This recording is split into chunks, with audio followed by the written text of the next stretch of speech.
Hello, welcome to another painting show. I'm very happy to be here again in front of you with a new painting. And today I'm with a friend from New York. Very happy to have her here, Jessica Licciardello. How are you? Hi, I'm doing well. How are you? I'm doing very fine here in Barcelona. It's very, very sunny. We are in quarantine, and luckily everything is getting better. How is everything there?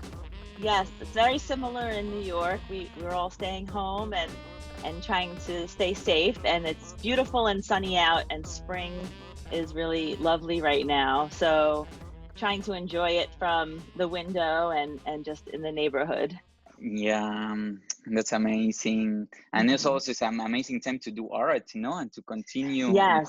learning and to get in touch with more artists, to do this TV show with you, uh, Yes. which is an amazing opportunity and also shows this instant digitalization of of the world, no? In these moments of crisis, it's completely Yes. a new It's possibility. very it's amazing that we have this technology in place already, and it's perfect timing that we could utilize it to the fullest extent. Yeah, So it is amazing, and in a way helping us connect even more than before all of this, because it's yeah. making us reach out and do be creative with content like this, which is lovely. Yes, it's true. Probably without the coronavirus or even with this crisis, I hope coronavirus would never have started in the end because it cost so many lives. But of course, Right. it pushed us to this kind of communication. Maybe we wouldn't be doing this together if it wouldn't have been because of the quarantine. And Yes. so amazing. Well, tell us a little bit about you. What do you know about art and what do you know about painting, so people understand from where are we going to analyze this painting. Yes, of course. So I've been an artist for my entire life from childhood. I've always identified as an artist, and I've had amazing people in my life, teachers and family who have supported me as an artist. And I studied art history at Uh, college in the US, and it's just a passion of mine. I mean, I go to museums and galleries, and I love seeing artists and hearing their voices through their visuals. And also part of my joy is talking about art, and even like the concept of this Woo. show helping people who might feel intimidated by art to connect with it, and realize that it is for everyone, and it's a beautiful language that you don't need to speak a certain language. You just have to be able to see it, and it can make you feel things, and it could be from anywhere in the world. And that's the beauty of visual art to me. That's the beauty, and that's one of the missions of the of this TV show. So I'm very happy that you like and you want to help people also to be closer to art in a way, no, and not to feel Mhm. intimidated. Well, this is a very, very special show in a way because I was telling you, Jessica, this is the first time um, that someone selects a painting to for me. And also that we are going to talk about a contemporary painting. I will put it here in the middle of the screen between us for some time so people can see it. And also I will give instructions to people to find it online. So if they want to analyze the painting with us, it's a they can do it. I think it's very insane. It's the first contemporary painting I'm going to analyze in the TV Mm. show. So people be prepared for it, and I don't know anything. I have to admit that when I saw it at the first time, I thought, "Ooh, this painting could be complicated." But then I looked at it for 1 minute because you sent it some hours ago. I didn't have time Yes, to research yes. about it, and it's very impossible to research. And you will check because everything is in the mother tongue of the artist, which he's from the Eastern world. I cannot assure if he's. Do you know? Is he from China, Japan? I think from Uh, Japan. I'm not exactly sure either. And it's interesting because when you approached me to pick the artwork, you said yeah, that neither of us should know too much about the artist or the art yeah. itself. And this came to me on Instagram last night, and I loved it so much. I said, "This is the painting," but I was like, "I can't look into the artist yet because I need to come at it completely Yeah, yeah, without yeah. any information." So maybe Well, we could share that information later, when we do a little more research. I will give also the instructions for the people to do their research at their own home, so Yes. they can find whatever they feel is interesting for them also, which is and I'm in a very important part of paint and art also, no, realizing what interests anyone. Well, the name is Ayumu Matsuoka. That's the only thing we know, and that he's alive nowadays. So let's start. Do you want to Yes. start with your first impression, or I should start? Well, I let's could see. list. I'd Yeah, love to hear yours because, I saw the painting and chose it with my own yeah. ideas, and I'd love to hear how it affected you. Well, the first moment I saw it, I got very intimidated by the idea that it is starting to be disintegrated. No, every Mm, element on the painting is disintegrating. So it's not totally present. It's trying to escape the realm of the pictorial stage. The yes. element is not completely alive. And also the second part, which two more things impact me at the first moment. One is this. The second one, it is a still life. No, it's part Yes. of Yes. this genre of paintings, a still life. And also what made me think is the depth of the painting, which is not with perspectives, but is with a layering of objects, with objects that Yes. look plain. They don't look like they are turning. That Mm. some of them Yes. slightly, but it's not like a proper. Sorry, you go proper. Yes, no, I agree. Those are exactly the perceptions I even had when I saw it. And you brought up the still life aspect of it, which actually is a very traditional art form, right? The grapes Yeah, and the jars, and it almost is like it goes back. You go to any museum with old paintings, and you'll see yeah, still lives. But I think this was painted in last year, 2019, from the caption that I saw, and I thought it was just an interesting way to have that traditionalist concept of the still life, but with this dreamy futurism in it as well. That disintegration to me made it feel dreamlike to me, and it actually mm, reminded me of just like when you have dreams, and it almost has that feeling to it that things just kind of one blends into another, and memories sort of blend into each other, yeah, which I think is what the power that artists have with creating, is that you could create things. It's almost like an emotional visual representation. Like a photograph, it has to be very literal because it's what you're seeing in front of you. But yeah. with art, you have the power to really create a world. Um, and sometimes it's the types of worlds that we all know, but you can't describe it in words. So the painting could make it feel Yes. real. I like this part of the dreams you're saying, because it's true. This I am now that you said about the dream, I think that this characteristic of dreams, of not being completely real and being disintegrated, where in a place which is your mind that you cannot touch Hmm. or grab, has Hmm. to do. This would be like the visual representation, which is something that it's not defined. Right. I like also the elements. Some of them induce this dreamy thoughts or not. Because Yeah. there's a seahorse there in the middle of the Right. painting, which brings it into something that looked very solid and very real, which is the still life on what it looks like a table. And then you have something floating, like if we would be underwater, no? Right. Yes. Yes. Yeah, it brings you into like it's almost like you were saying, the layers. Every time you focus on a different layer, it almost brings you Yeah. into like a new painting, a new scene. There's the Mm. seahorse, and like it almost looks like a fish, but it's a little abstract. So then you're like in this underwater scene, but then there's that Ferris wheel carnival ride in the Yes. background thing, and is it like, are you looking out a window? Actually, one of my favorite parts of the still life aspect are the paintbrushes coming out of some kind of holder. I just thought it's like an homage to the artist too, almost like a self portrait of the artist without being figurative. Ooh. I just Eh, love seeing the artist tools in there. let's expand on that. O sea, this we could see the self-portrait because of the different elements we see in the painting.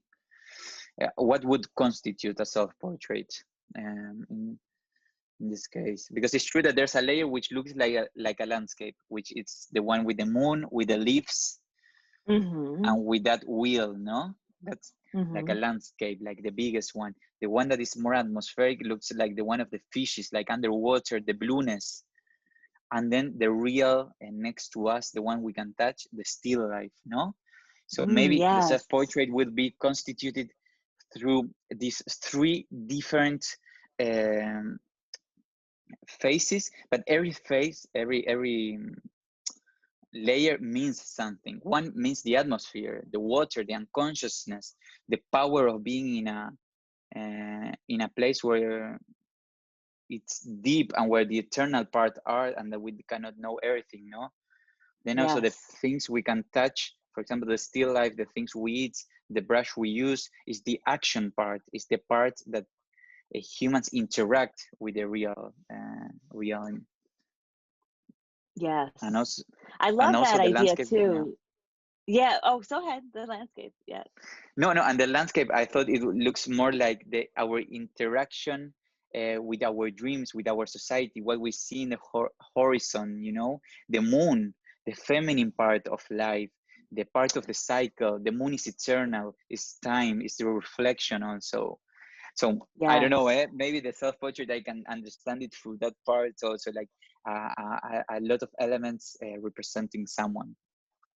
Yeah, and you were saying, and what I was going to say was the whole idea of, like you said, not being able to see everything. It's so almost perfectly what existence is. Like, we see certain things, you can't really know everything. You know, the mind almost filters out so much because you have to focus on just certain things. So for the artist to choose to do that disintegrated layer, it's conveying that message that, you know, a lot of things are like an illusion. You know, we don't know, or we just don't know what the future is, or we don't know what the full picture is, but our mind puts together a scene based on our own experience. And yeah, I love it. It's like just enough information, like, and that's what drew me to this painting. It's just enough information to give you a sense of things, but also it lets you dive into it with your own interpretations. And it, you know, it could, even the associations you may have with the carnival wheel, or the moon, or the sea creatures. You know, it allows you to really, I like when art lets you bring your own experience into it, and it leaves a little bit open to the interpretation of the viewer. So you're not just telling them an exact story and this is it, which I think there is art that functions in that way, almost like triggering art. Yes, exactly. And even art, like when you go back into history of art, and I always, before photography existed, you know, the artists had the job to be very documentarian and figurative. You know, they were representing maybe a historic moment, like a lot, or portraits. You know, old portraits were before photography. That's how people had a representation of themselves. So going into a contemporary sense, it gives the artist more freedom, I think, to be imaginative and almost like surrealism. But in that way, don't you feel that documenting through this kind of paintings is the imaginary part is also in a way the same, but a more contemporary, because now we have the understanding that we have imagination, which is something semi-new. It's 100 years ago that we had Freud and surrealism and the dreams and everything coming into our real life. So in a way, it's a new way of still documenting things, no? Yes. Documentary and triggering also. I'm thinking now, I'm just thinking out loud that if the triggering part also is part of documenting this imagination, no? Yes. I liked that, and I liked what you say. So it's true. You brought up earlier in the conversation the flatness of the objects, Mm. and for some reason that's reminding me of like ancient like Greek and Egyptian art too, sort of like the figures were very flat. I don't know. It's like an homage to ancient art as well. Um, and even the vessels in the painting have this like Greek, I don't know, and then See, the yeah. ornamentation, and it's just and then there's wine bottles, but it almost looks like, at first I almost thought they were like scientific, like, you know, like the lab Mm. type of bottles, but I think it's more like wine and flower vases and things like that. I think so. And but the base, the one on the left, the yellow, is not similar to those traditional bases. The one Ai Weiwei throws, also the one he makes the performance. You know, this Oh, traditional yes. base, because also the one on the right looks like, I don't know if it's Indian or it's something from the Eastern world also, no? Yes. It looks, Yes. or at least gives me the impression to me. And then the grapes, which is something that we know more from the Occidental world, or no? I have these images of Hmm. using the grapes as the wine, as those elixirs made for the gods, the Greek gods, as you were saying before. I don't know, it gets this Yes. kind of strange message in my mind, because also the carousel at the in the last layer of the painting makes me think of the rodas we have, the these kind of wheels we have in Occidental world. But now I'm thinking that the Yeah. small thingies are very Chinese also, no? Yes. Yes. You're right. And It's like a actually, mix. yeah, right. Right. It's like a very worldly, it brings a lot of different elements of Yeah. Eastern and Western art. And you know, just as you said that, the wheel in the back, I'm not too familiar with the imagery, but there's like Buddhist wheels, like I think in like Tibetan art I've seen it. There's these sort of wheels, and I wish I knew more about it, but it's kind of Mm-hmm. reminding me of that sort of religious Mm. iconography right now too. So it's just it's really amazing, and that's the joy of this, is that there's so many levels to it. And also it's just like aesthetically pleasing. So not only does the artist create imagery that is thought provoking, but to compose it in a square form usually. I mean, it could be any form, but typically we use a square or rectangle canvas. Yeah. You know, there's a balance too. There's so It's super earlier when you balanced. were asked, yes, yes.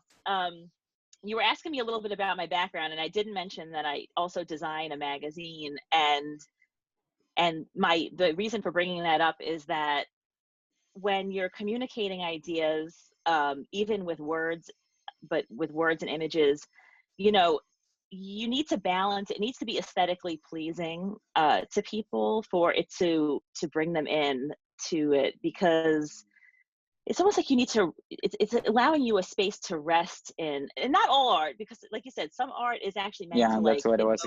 evoke it can evoke any feeling. It can evoke Yeah. fear, anger. You know, I mean that as scary as that is, I think it's also an amazing power of art, and almost necessary to explore that there are artists that explore that. But in this case, I find it to be very serene. And when I was saying, when it comes to communication of ideas, sometimes it's one method is to balance the visual so that you almost invite people into it. So, you know, I got that. Mm. Yeah. Yeah, I loved what you just said about the necessary part of art, which is not like this painting, which helps you to come into the painting and to be serene and to be able to read, because there's art which is shocking, but also is necessary to counterbalance, maybe, no? But I think, Yes. just to explore me as a not designer about this stability you mean, I think I like how I see the darkest color in the bottom part of the painting, making it solid, making it terrenal, and in the Mm. in the top part of the painting, I see leaves which are like floating in the air. They are not even attached to the branches. They are floating in the Mm. sky. But also there's a very important element, which is the moon, and the reflection of the moon in what it would be, or what it seems to be in reality, the moon impacting into clouds, bringing this kind of thoughtful atmosphere, no? When you see the Yeah. moon, the moon is always a place where you can pose your look, and you let your Yes. mind go. So in this way, And it that's gives something this.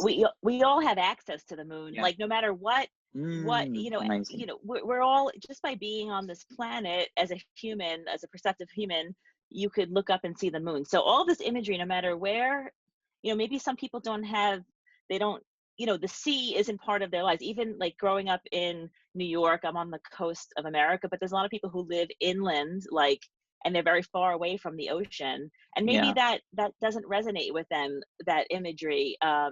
But we could all look at the moon, like it's always there, and everyone has access to it. So it's sort of like that universal symbol, that's sort of the Universal connecting symbol. symbol. Hmm. It connects us also, but now I want this about these symbols, and the elements are like universal symbols for the elements, but I think the seahorse at the same time is very universal also, because it's Hmm. so beautiful, so fragile and delicate, that even though you live very inland, you still know that the ocean, I live next to the ocean, and I never saw a seahorse either. Right. Right. So at the same time, I think that beauty that you can find, it's very, very close to everyone. And I love Yes. this, Yes. because it makes what we were trying to say at the beginning, art is for everyone.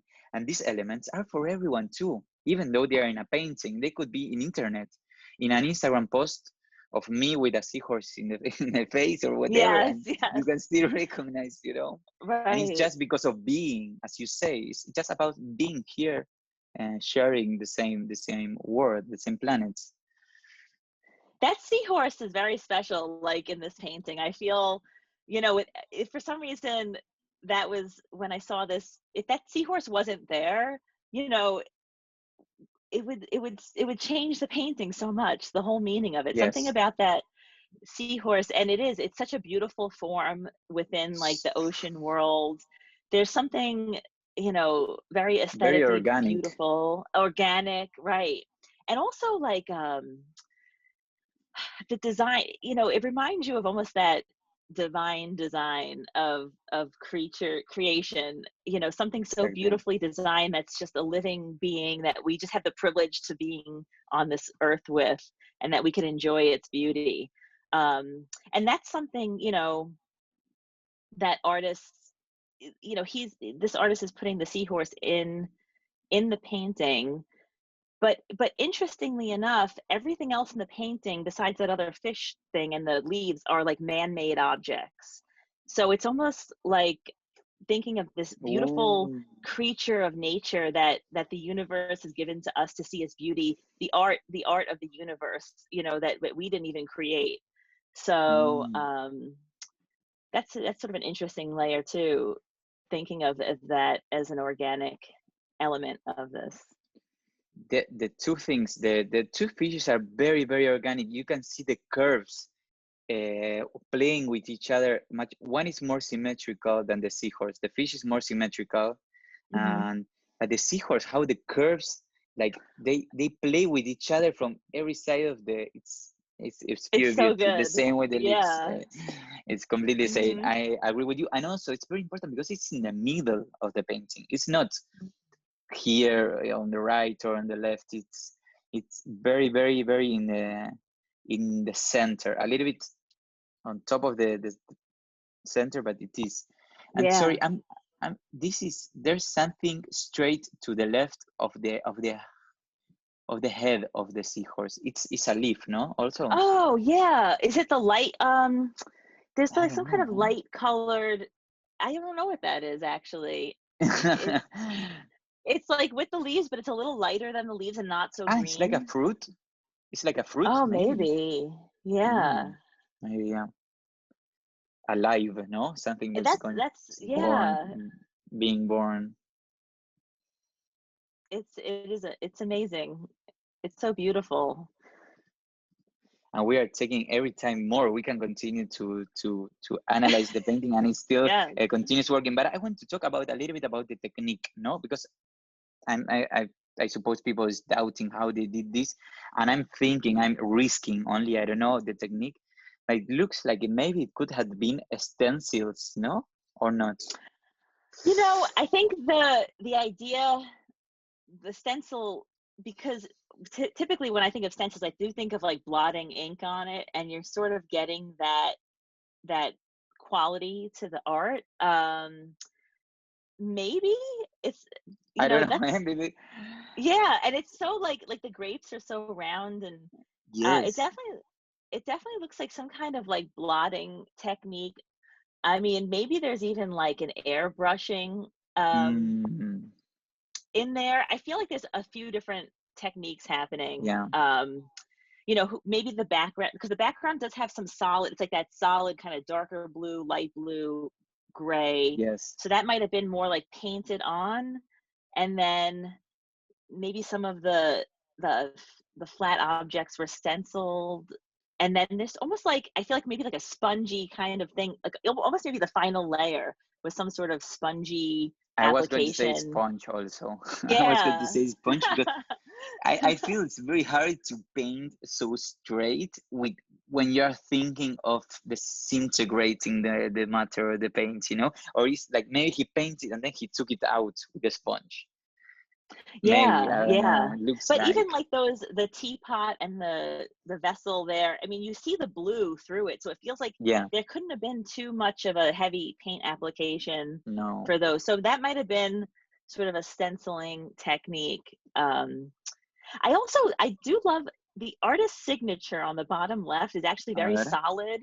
it's Like very it's like it solid. looks like solid, and in a way that, I don't know, it like almost justifies all of the other disintegration, because, and it shows the deliberateness, because the artist Mm, could have painted solid the whole time, but they chose that disintegrative, visual, but the signature is solid. So yeah, it just shows, with art as a creator, sometimes there's things you choose, you want it to have an exact quality to it, so you very deliberately do that, but then sometimes things sort of happen almost like by accident. You're like, wow, that hmm, looks amazing, I wasn't really planning on it coming out like that, but that's just what happened.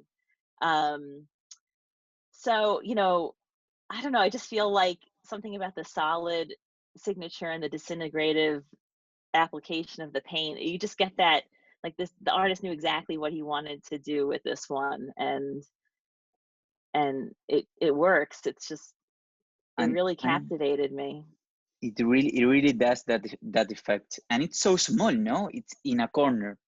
It's here in the Mhm. corner, and it's so solid, and triggers all this thought of, okay, it's disintegrating. That brings up more thoughts with disintegration of some triggered of what we said before. And now I want to I'm going to do a little philosophical question, because I'm coming to think that the disintegration of the painting has to do also, for example, the end of the life, like reality maybe starting to disappear. But also we could think, okay, art disappears, or art changes, or it's like you say, art is like a dream, so it continues to merge into reality differently all of the time. So it's not something done straight like the signature, which the signature, it is a, a clue of a human existence behind the painting and the art, which is something Yes. new from the last 5 centuries. But you could correct me if I'm wrong. Yeah, no, you're But right. Yeah. it's something pretty new for art history, but it's not new for us.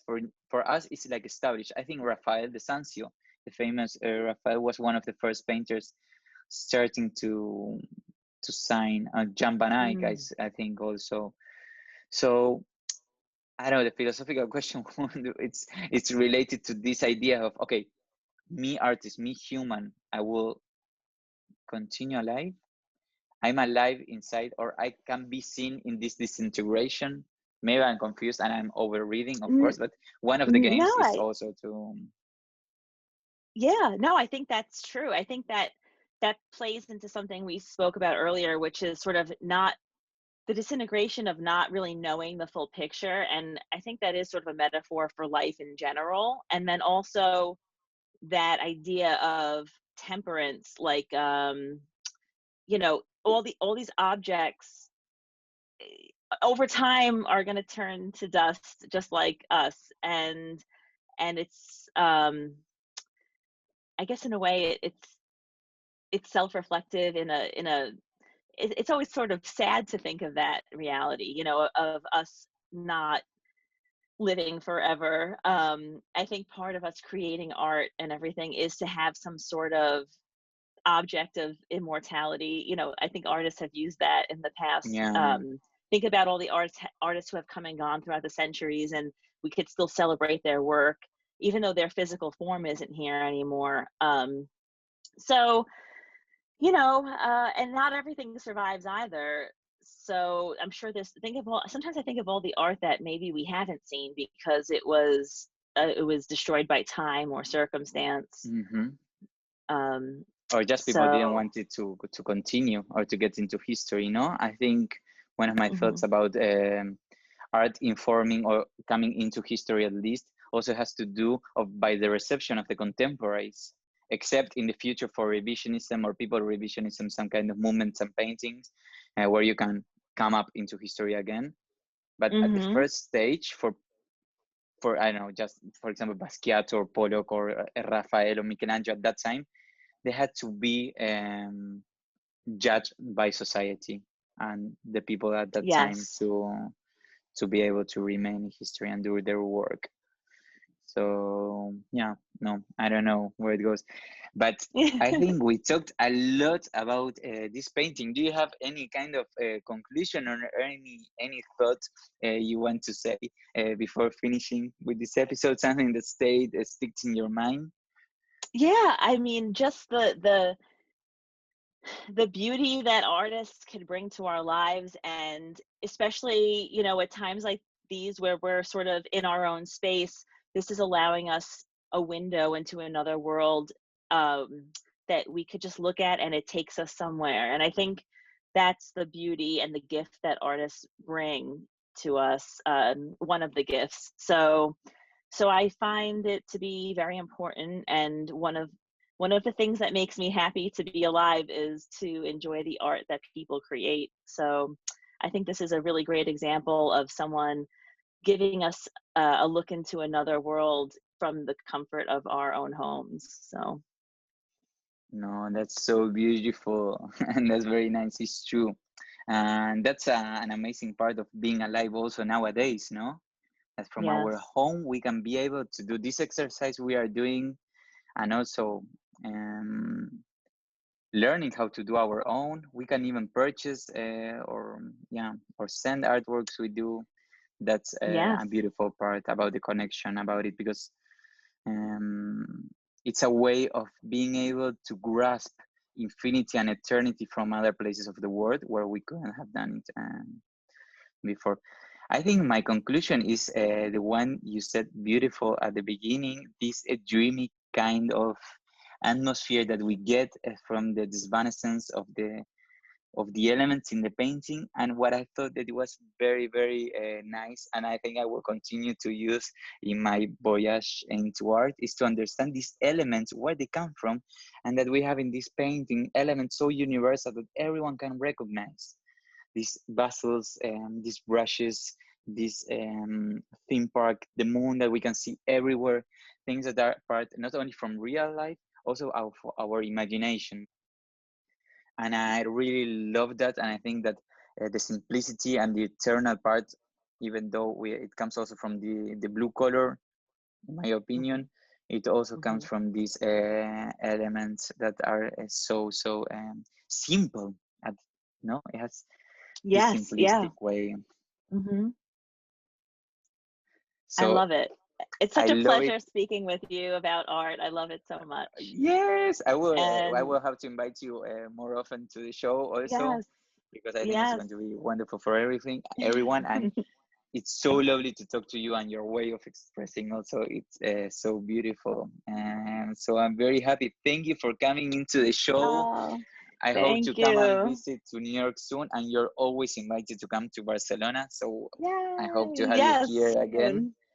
Mm-hmm. and send you a lot of kisses. I will encourage everyone to send us messages because probably we've missed talking about many things, and people can help us to develop Yeah, I would love to this see more idea. insights people might have. So that's great. Yes, I would love to see it.